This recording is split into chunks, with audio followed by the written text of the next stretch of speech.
Good morning, everybody. It is election day. A lot of things kind of to consider with that. So, not so much a training today, more than discussing what's going on in the election, I guess, day. Or what is the consumer going to see? What's the expectation going to be of what the election is going to do? Of course, I don't know. I'm not trying to have a political debate or anything like that. I printed off a bunch of articles. I went to Keeping Current Matters, Realtor.com. I've been getting this question a lot. What is the housing market going to look like? What are interest rates going to look like? How's it going to affect, me as a home buyer, home seller going forward? So I put several of these articles together. I'll go ahead and show them up on the screen here. I went through and highlighted some what I thought was probably relevant. Hopefully you'll be able to see my screen. First one was from Keeping Current Matters. How will the presidential election impact real estate? And then I got the one about rates then too. I'm going to go through that. So I'm not going to read all of this, you guys. There's 4 different articles here. You can pick from there. If anybody joins in, I'd love to kind of hash out at that conversation. But Keeping Current Matters. They're plugged in amazingly to the market. They deal with a lot of different think tanks and groups that do a lot of the research in real estate, interest rates, things along that line. So they say rocky political environments can cause instability in the stock market, causing consumer confidence to drop. But the real estate market isn't rocky; it's rock solid. And delaying plans could mean your client is missing out on a once a lifetime affordability. So, and again, I'm not going to read through the whole thing, but they had a big study done by BTIG. The fall following spring and summer. So traditionally, our spring and summers are busy time. We tell people, a lot of times fall and winter really hasn't slowed down much, but they look back from 1963 to 2019 and noted an average decline in November of 9.8%. So just under 10% decline on your average November. On an presidential election year, it drops as much as 15% from October to November. So there's an additional almost 5% drop. Is that going forever? No, this is I say they caution this. It's a temporary and ultimately results in deferred sales as the economy, job, interest rates, and consumer confidence usually brings that back in the month following or in the very beginning of the following year. So a slowdown may occur. Its effects will only be temporarily. Home sales have remained strong throughout the last couple of winters. So again, the election, whether that be Biden, whether it be Trump, it just sounds like a lot of times there's just that little bit of uncertainty would make a big difference in what your consumer may be willing to do this month in particular. So the first year after an election is the best for real estate. So Myers Research and Zonda, I'm not sure what Zonda is, a leading real estate research firm, that's who they are apparently, found additional data that the year following an election can be the best of presidential terms for as far as for home sales. So the year following election is generally best for home sales. So that's something you can pass along to your client, your consumer, and say, generally the year after an election, whether it's red, blue, doesn't matter, is usually a good year. Experts believe that once the election is over, we could see the real estate market perform even better in months following. So they had one big snippet from the BTIG home building report. This may indicate that potential homebuyers may become more cautious in the face of national election uncertainty. This caution is temporary and ultimately results in deferred sales, as the economy, jobs, interest rates, and consumer confidence all have far more meaningful roles in the home purchase decision than a presidential election results in the months that follow. So a lot of other things go into play other than, everybody thinks the election is such a big deal, and it is a big deal, but is that going to affect whether I can get the kids into a home, get my wife a new home, my husband a new place, something like that. So it's all local. It all makes sense to the individual. So it's all about consumer confidence. Again, they're going back to that. The housing recovery has been nothing short of remarkable. The expectation that housing would be crushed. It was for about 2 months, and then it came roaring back. So again, this was COVID timeframe. A big piece of the puzzle is consumer confidence. Low mortgage rates have continued to drive a once in a lifetime affordability for homeowners and buyers, and they're more concerned about missing out on a deal of the century than anything else. So people just don't want to miss out on a deal if there's, the rates are still low, if the purchasing ability is still there.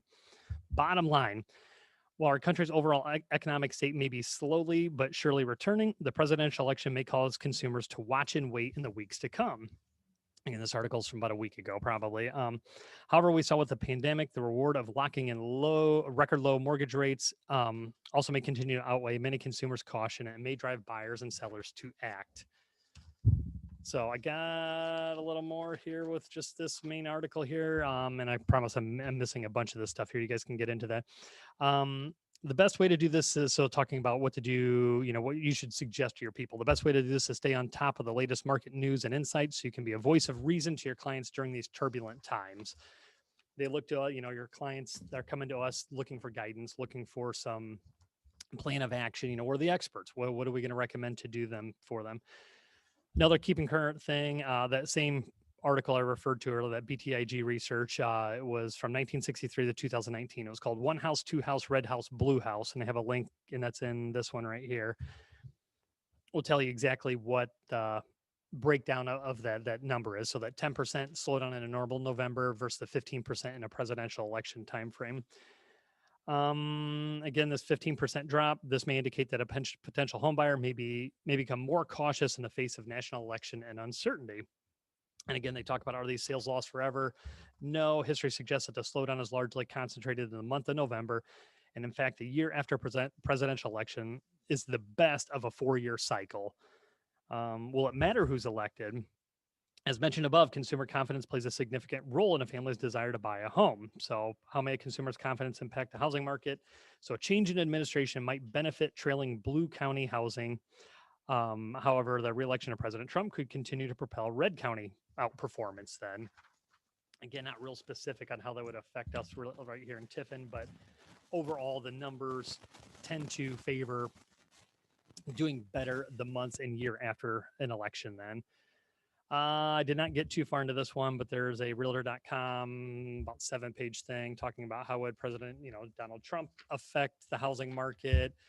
They had some kind of good takeaways from that. And again, it gets pretty political. Some of it does then as well. And it's a part of there about Biden. If he were elected again, it's pretty slanted both ways. I'll let you be the kind of judge of that. Again, I'm not trying to have a political debate, just kind of getting into the actual numbers. As far as for interest rates, so we get into here. Will the election outcome impact record low mortgage rates? The 30-year fixed rate, again, this article is from just a few days ago, I believe here.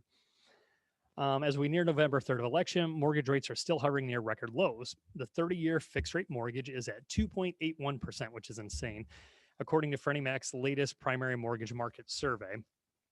So these record low rates on record, and they're generating lift to the housing market as refi applications are up 80% year over year, and mortgage applications to buy a home are up 24% compared to last year. Again, last year was a big year, so they're up even more from this year. And if we're believing these articles, the following year is traditionally a stronger year than what the after the presidential election. So we may be looking at another great year next year is kind of what I'm gathering. A few factors, again, we're talking interest rates. A few factors consistently influence mortgage rates. We know that mortgage rates are driven by a few things: treasury yields, the economy, Federal Reserve, their policy, not their prime rate, and the housing market. However, these factors don't necessarily operate in a kind of prescribed pattern. Rather, like this is what they're talking, a Rube Goldberg device. One action can set off a chain of events that impacts rates. In 2020, this action was global pandemic. So it's not any one of those things. They don't necessarily work in tandem.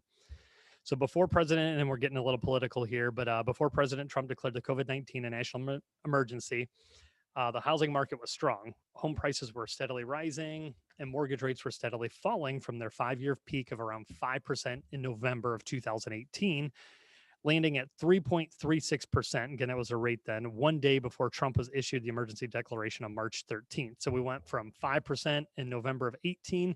They're trending down all the way up till the day before the emergency, March 13, down to 3.36. So they've dropped more than 1.5% in that time frame. So after the pandemic settled in, mortgage rates continued to slide, home prices continued to rise, and lending activity went through the roof. Again, a lot of that was refi driven, but housing has been the hero of the COVID economy, leading it out of one of the recessions. Sales spiked 59.3% in the third quarter, so just this last quarter.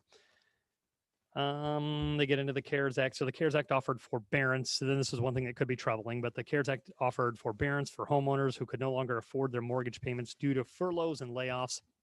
And it saved lenders from a tidal wave of defaults and foreclosures, what could have caused lending to slow down, if not completely seize up. So for forbearance, once again, on the rise, ticking above 3 million as of October 27th, according to recent report by Black Knight, a mortgage data analysis company. This is about 5.7% of all mortgage activity, which doesn't sound like but it's a lot, but that's millions of homes. So representing approximately 6.19 billion in unpaid principal. Without the CARES Act, the health crisis could have caused a massive upheaval in housing market, leaving people without a home, ruining credit, and causing major losses in lending space. Again, it's just me talking, and again, I don't know. I'm glad it didn't do that, but is it just forestalling what that's going to look like? So they talk a little bit about that. In tandem with the CARES Act, the Federal Reserve pledged to buy mortgage-backed securities by the billions per month, which put downward pressure, again, keeping rates low, and injected liquidity into the market. The results was that lenders began lending at a much higher rate than they did even before COVID. So with Fannie and Freddie and the Reserve buying that stuff up, that onto the secondary market, freed up a lot of money for the banks to keep lending. Sorry, I know I'm talking a lot here. I just want to get through these couple articles. If a mortgage delinquency spike and lenders are prevented from foreclosing, it could affect their desire to make new loans, limiting the availability of credit for new borrowers, or raising the bar for loan qualifications, again, making it more difficult for them to get involved. So, currently, government sponsored enterprises, Fannie and Freddie Mac, are buying about 70% of mortgages, including qualified loans in forbearance. So, even if somebody's in forbearance, they're still buying those loans. And this has been extended through November 30th, basically, of this month. And then again, they talked about, whether there'd be more stimulus act, whether it would be Obama, I'm not sorry, Obama, geez, um, uh, Trump or Biden. But again, nobody's going to know that. Nobody can predict what that's going to look like. So I know that was a lot of political there. Again, not trying to get in a red and blue discussion, just trying to look at the facts of what's there. So I guess in summary for me, from looking at those numbers, I really wanted to know. I had a lot of people kind of asking about what's that going to look like in the year coming. Traditionally, it looks like it's going to be a good year. Rates still should stay low. Nobody can predict the future. Nobody can tell for sure what's going to happen, what stimulus acts are or are not going to get passed, but that could make a big difference. So, but I'd say the outlook from history and from looking forward from what these economists are saying here, looks like it's going to be a pretty good year. So let me know your thoughts. I'd love to hear what everybody has to say about it, and we'll keep going from there. Let me know if you need anything, and we'll talk soon.